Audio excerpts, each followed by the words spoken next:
J'étais tout jeune avocat, je venais de m'installer et une jeune cadre d'un groupe américain vient me voir.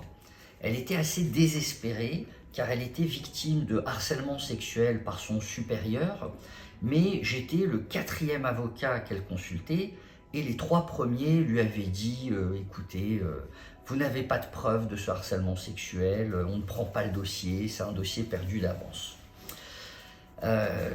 J'ai réfléchi et je lui ai proposé de prendre son affaire.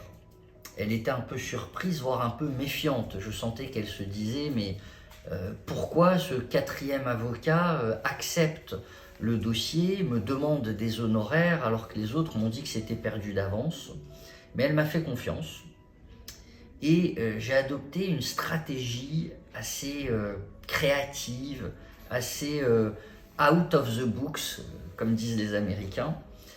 C'est-à-dire que je l'ai fait se rapprocher d'un grand syndicat, en l'occurrence c'était la CGT, qui l'a fait désigner délégué syndical.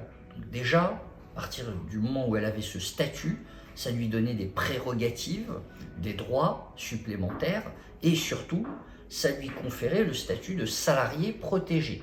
C'est-à-dire que l'entreprise ne pouvait pas la licencier sous un faux prétexte sans l'autorisation préalable de l'inspection du travail.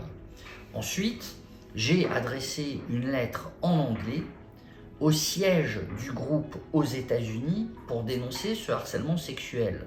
Et comme vous le savez, aux États-Unis, ça ne rigole pas avec le harcèlement sexuel. Les peines, les dommages et intérêts peuvent être très élevés et le groupe au niveau américain peut être déclaré responsable de ce qui se passe dans sa filiale française. Et last but not least, j'ai fait intervenir une association féministe qui a également écrit à l'entreprise. Au résultat, alors que cette cadre n'avait que 6 mois d'ancienneté et qu'au prud'homme, les indemnités auraient été très limitées, eh bien, nous avons négocié 2 ans de salaire. 2 ans de salaire pour 6 mois d'ancienneté. Comment? On a été malin et je pense que c'est ce qu'on attend d'un avocat.